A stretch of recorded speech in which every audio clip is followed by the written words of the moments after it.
Yes, people, Arsenal with Ash here to review our 3-0 win away at Slavia Prague in the Champions League. What can I say, man? Rotated squad, slightly different tactics, same result, same outcome. 3 points and a clean sheet. We're now 4 from 4 in the Champions League. We're second in the table behind Bayern, the only other team with a 100% record, along with Inter Milan, who are yet to play. And yeah, it's just happy days, man. Even with the injuries, and right now we're facing an injury crisis. Yeah, and we're still getting the job done. But before I get into the game, make sure you hit that subscribe button, hit that notification bell to notify you when I upload. But yeah, let's get into it. So obviously before the game, we knew that Gyökeres was going to be out injured. It's looking like he's going to be out until after the international break. Not good. So yeah, we expected a few changes. I'm not going to lie, when I saw the 11, I thought, Timber, Saliba, Gabriel, all of you starting. I thought, wow. Nkapie gets his start. That was nice to see as well. Declan Rice plays. Is that a massive risk, considering if he gets a yellow? He suspended for the Bayern game. Obviously, the ultimate professional he is. Coasted through the game, didn't get anywhere near a yellow. And I did think to myself before the game, there's many a time that a player's on a yellow in a game and his faces the risk of being sent off, and they manage to get through it. So it's not as bad as people say. We don't have to be that risk averse, but I understand the concern. Obviously, Norgard playing instead of Zubimendi expected. Ethan getting a start was nice to see as well. And then a front three of Trossard, Marino, and Saka. And you look at that and you think, good enough to get the job done. More than enough to get the job done and to even get another clean sheet. And that's the thing. We're going into these games now thinking not just about winning, but about getting a clean sheet and stopping teams from having shots on target. All of this. Their only shot on target was at the last kick of the game. The refs tried to give them a penalty, but yeah, it's just like the thought of conceding a goal now. It's like makes me sick to my stomach. When they gave that pen, I thought, oh my god, this is horrible. So this is the standards the boys have set, and this is what obviously we're going to concede goals in the future. We're not going to this run is not going to continue. It is a club equaling a club record. I think the last time we went 8 consecutive games without conceding was in 1903 or something crazy like that. Unbelievable stat over 100 years ago. And yeah, it's just we're just flying at the moment, and not going forward, not like in terms of our flow. I said it before the game. Our attacking positions, we are thin to the ground. So this talk about squad depth, we ain't even got the depth anymore right now. Hopefully after the international break, we'll see more players coming back, which will be nice and will be needed going into the whole Christmas rush. But yeah, this was a difficult start to this game. It was a difficult start. They were really physical. They were on us, pressing us. And the opening exchanges of the game, I thought, this is gonna be a tough one. This is gonna be a tough one. And they looked like a team that ain't conceded in their last 5 games. They looked like a team that ain't lost a game at home in how many months. So yeah, I was thinking, wow, they had the big 6'6" guy up top trying to ruffle everyone's feathers. And yeah, they created a couple of openings that was a bit of a concern, but then we got into the game, started controlling it, started pushing them back, sustaining attacks. We got a few corners in a row, and coincidentally, one corner led to the handball from them and got the penalty. A great finish from Saka, and it was nice to see him get on the score sheet again. He's just putting numbers up on this in this Champions League thing. He's the records are just recording right now. So yeah, he's big up Bukayo. And then yeah, in terms of the rest of the half, not really too much happened. Yeah, not really too much to write home about. But we just looked professional and assured in what we were doing. And then as soon as the second half starts, straight away, 37 seconds or something into it, Marino gets on the end of a Trossard cross, and it's a cultured finish, man. He's top 3 finishers in this club, I'm telling you. He is brilliant. And yeah, he just shows again his asset in crashing that box and being in the right place and being able to put it away off a one touch finish.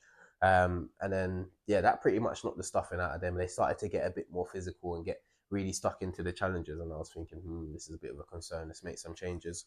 And then we get the third goal. Big mistake from their keeper, but a brilliant little whip from Declan. Marino gets his head in the danger zone and puts it away and gets another goal. Brilliant. 3-0. coasting.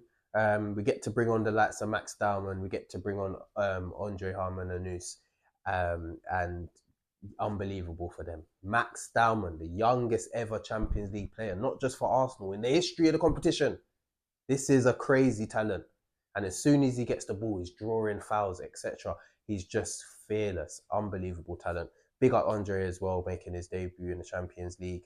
Um, and yeah, all in all, professional performance. We got the job done. We move on to Sunderland now with our Finn squad. We need to get through that game. It's a massive game. And then we can look at Man City and Liverpool struggle.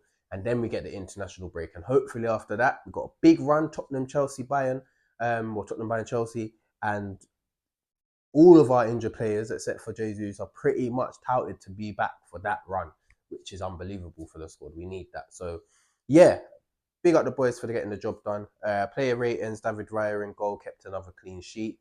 Didn't have much to do. Even the shot he had to save at the end, comfortable save.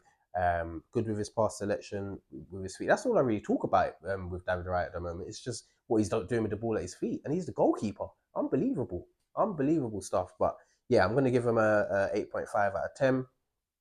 Jurriën Timber. You know what? Timber, Saliba, Gabriel, they just do everything the same every week. They're just so assured in their defending.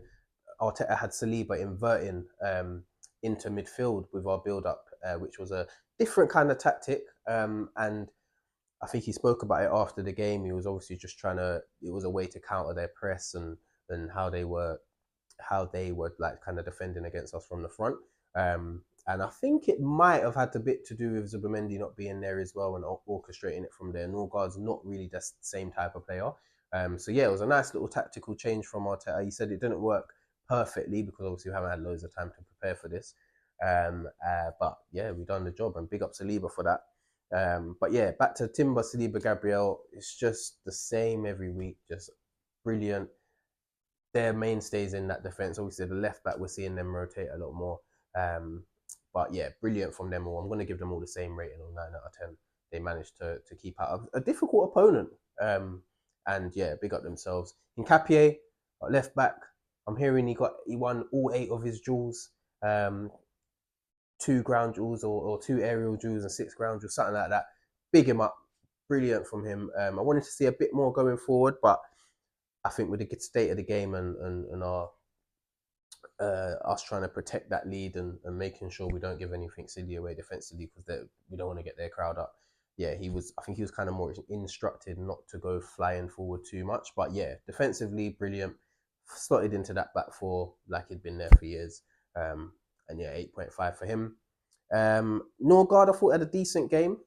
Contributed to that, the second goal, where he picked up the ball and thread it through to Dek, who passed it to Trossard, who then passed it to Marino. Yeah, obviously, the like I said before, the quality drop from Zubimendi to him is a little bit big. But I will cut him some slack. He came into the club, he was injured straight away. He's finding his feet. He ain't had too many minutes. So yeah, I'm going to give him a 7.5, a standard rating. Declan Rice, I thought, was really good. So assured, so controlled. He just looks a cut above the rest of the midfield in that game. He was brilliant. And to the fact that he's on a yellow and he just looks so comfortable and you just never feared that he was going to get one. Brilliant. Got the assist for the Marino second goal. And yeah, big up Deck. I'm going to give him a 8.5 out of 10. Ethan. Disappointed with Ethan, man. He's just decision making, when to give the ball, when to not. His strength in the duels as well, quite weak. Man, he's young. He's young. He's going to learn. He'll learn from all of this. He is young, so I'm not going to be harsh on him. But it weren't his greatest performance. So yeah, I'm going to give him probably a 6 out of 10. On the left, Trossard, effective again, gets another assist. Yeah, I think he's having quietly a really good season.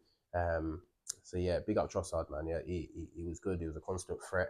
Worked hard as well defensively, and yeah, big him up. So I'm going to give him a 8.5 out of 10. I'm going to go over to Saka.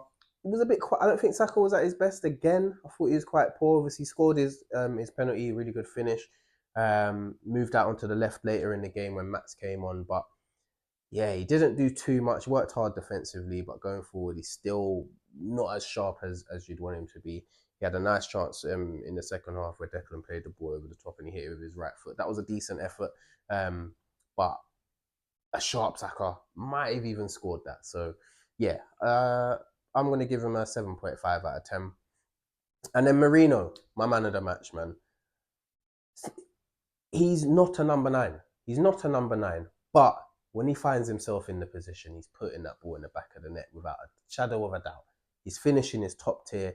Yes, we have less of a threat in terms of transition when he's on the pitch, especially with no Martinelli as well, because he's just not got the legs to get in behind. And it's not his game anyway. He's a midfielder. He wants the ball to feet. He wants to orchestrate things, connect with other players. So, yeah, for the job he's done, and especially since he's played in the number 9 role from last season, fantastic. And he's my man of the match. He's getting a 9 out of 10 for you. He was brilliant. And then off the bench, we saw Ben White come off the bench, help to shore up the win. The same with Lewis Skelly. We saw, who else came off the bench? We saw Eze come off, didn't really do too much, to be honest with you. All of those players, I'll give them probably a standard 6 out of 10. And then Max and Andre, man, big them up. The young boys coming into the Champions League in a hostile environment, but show no fear, confident to get on the ball, especially Max, and make things happen. Big them up. Yeah, I just want to salute both of them and congratulate them on an amazing achievement, man, because not many kids can say they played in the Champions League. Not many professionals can say it. Christian Norgard made his first start in the Champions League last night. And that's incredible. So he's 30 plus. This is someone, he could almost be Max's dad. Like, he's mental. So yeah, big them both up. I'm gonna give them both. I'm gonna give them an 8 out of 10, man. I'm just so proud of them. Just so proud of them. But yeah, big up the boys. Another 3 points. We're cruising in the Champions League, but we got two. We've got a big game coming up next at home to Bayern. Looking forward to that one. It's gonna be a nice test. But yeah, Sunderland coming up first at the weekend. Stay tuned for my match preview for that one. But yeah, let me know your thoughts, your comments. Who was your man of the match? How you feel the team done? If there's anything you didn't like, let's have a conversation. And yeah, like, share, subscribe, all of that stuff. And I'll see you for the next one.